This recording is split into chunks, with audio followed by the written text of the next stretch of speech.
Hey, sinners. Welcome to Sinful Cuts, a look back at some of the most sinful scenes in horror cinema. I'm your host, Shannon Sinister.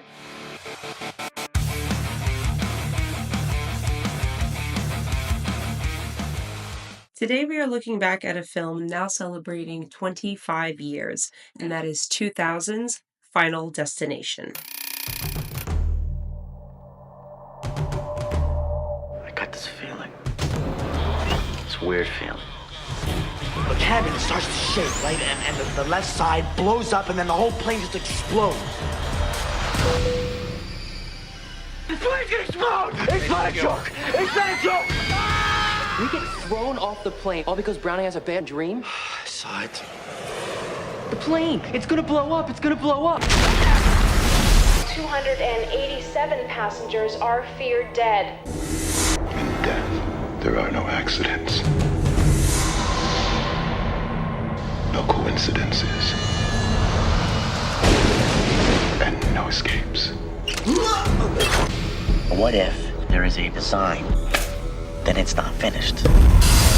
By walking off the plane, you're cheating death. You have to figure out when it's coming back at you. What are you, God now? He knows which one of us is next. You have a responsibility to tell me. I knew I should have hit on Tammy in the pool that time. Nobody has control over life and death. Unless they are taking lives and causing death.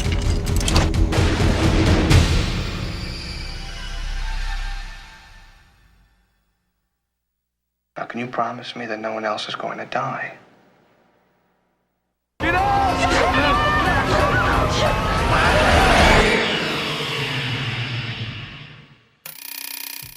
So here's the plot of the film. After getting a premonition of a plane crash on his school trip, Alex freaks out, decides to exit the plane, which ends up saving his life as well as a few other of his classmates. When the vision proves to be true, the situation gets even more complicated when death begins chasing the survivors one by one. The film is directed by James Wong, who's known for directing a few episodes of The X-Files, American Horror Story, as well as Final Destination 3. The film stars its leads, Devon Sawa, Ali Larter, and Kerr Smith. And let's not forget the, although small scene but ever so memorable, late Tony Todd. Here are some fun facts about the film. The story was actually written as a concept for an episode of The X-Files, written by then unknown Jeffrey Reddick. He was inspired by true events about a woman who received a frantic phone call from her mother, demanding that she change her flight, which she did end up doing. This did in fact prove to save her life, as for the original flight did end up crashing. Following the tragic scene, Alex is seen at home in his room watching the footage of the news on his television. The footage was actually from a real-life tragic event in July of 1996. Which was a Boeing 747-100 that crashed into the Atlantic Ocean, killing all 230 people on board. The crash was the result of an explosion of flammable fuel vapors in the center wing fuel tank, likely ignited by a short circuit in the wiring.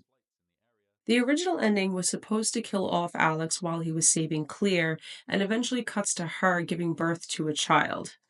She is then seen at the cemetery at Alex's gravesite, where she's joined by now, new friend, Carter, played by Kerr Smith.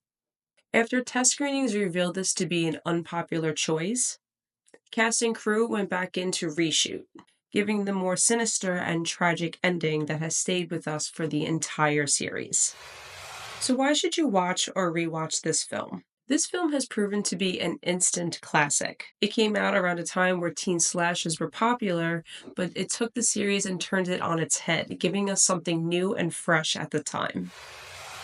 Well, sinners, that's it for today's episode. Stay spooky, stay weird, keep the lights on if you're too afraid. But until next time, that's a cut.